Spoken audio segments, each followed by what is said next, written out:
फरमान देने वाले भी आप ही के भाई हमारे हैं। मौलाना रिजवी कौन है ये बताइए नाज़िम खान जी। और आपने सारी बातें कही, मैं इतने ध्यान से आपको सुनती रही, एक बार भी आपने इस बात का जिक्र नहीं किया। इतनी बड़ी बात वो कह गए, उन्होंने शुरुआत में जो है साफ तौर पर कहा पंचर जोड़ने वाले मुसलमान, ठेला लगाने वाले मुसलमान, तमाम ऐसे शब्दों से उन्होंने नवाजा। अरे पूरे मुसलमान समुदाय के लिए संदेश था ना, तो इसमें इतना इंडिकेट करने की क्या जरूरत थी?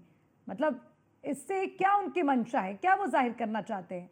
दूसरी तरफ वो कहते हैं कि नफरती संदेश। कौन नफरती संदेश दे रहा है भाई? कौन नफरती संदेश दे रहा है? कि आप नहीं नफरत फैलाना, आपकी क्या मंशा है इस तरह के बयान से? आप नहीं नफरत फैलाने का काम कर रहे हैं योगेश मिश्रा जी? ठीक है, फिर मैं जाऊंगी, जवाब दूं? नहीं मैं वापस आऊंगी, लेकिन मैं हैरानी इस बात पर जता रही हूँ नाज़िम खान जी कि पूरे बयान में आपने एक ही चीज को बस कोट किया, जो तमाम जो मेन मुद्दा था उस पर आप आए ही नहीं। योगेश मिश्रा जी, आप कैसे देखते हैं रिजवी जी के बयान? जी आदरणीय अर्चना जी, जी ये जो कुंभ मेला है, ये जो है ना, भारत विविधता में एकता का देश माना जाता है विभिन्न संस्कृतियों के साथ, और ये बहुत बड़े पैमाने पर होने जा रहा है। एक समागम है धर्मावलंबियों का, हिंदू धर्म के बड़े बड़े पंथ समुदाय, विभिन्न जाति के लोग बहुत बड़ी संख्या में यहाँ पे एक बहुत बड़ी व्यवस्था हो गई है। और इसके समाजवादी, हम तो जिस बयान की आप चर्चा करें, हम तो उस पर नहीं, हम सिर्फ समाजवादी पार्टी की बात कर रहे हैं। तो हम तो चाहते हैं कि सामाजिक समरसता बनी रहे, सामाजिक सद्भावना बनी रहे।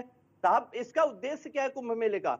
जब हम कोई भी यज्ञ अनुष्ठान करते हैं तो कहते हैं ना कि धर्म की जय हो, अधर्म का नाश हो, प्राणियों में सद्भावना हो, प्राणियों में सद्भावना, विश्व का कल्याण हो, प्रदेश का निरंतर विकास हो, देश की उन्नति हो, देश की तरक्की की कामना लेके हम एक यज्ञ अनुष्ठान करके इस कामना के साथ इस कुंभ मेले का अनुष्ठान कर रहे हैं। और वहीं पे जब प्राणियों में सद्भावना की बात आती है तो हिंदू, मुस्लिम, सिख, ईसाई, जैन, बौद्ध, पारसी, देश का एक एक नागरिक आता है उस प्राणी में।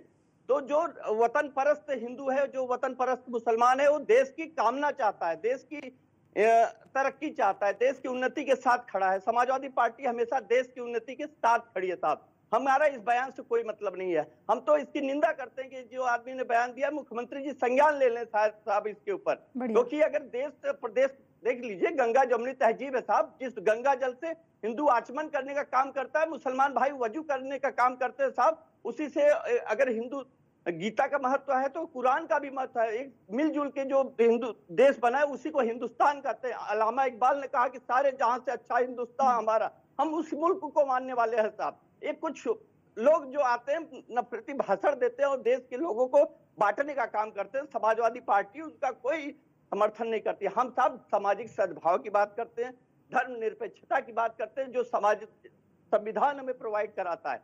उसके अगर उस पर कोई अटैक करेगा, चाहे हिंदू मजहब का हो, चाहे मुसलमान मजहब का हो, हम उसके साथ नहीं खड़े, हम उसका खंडन करते हैं।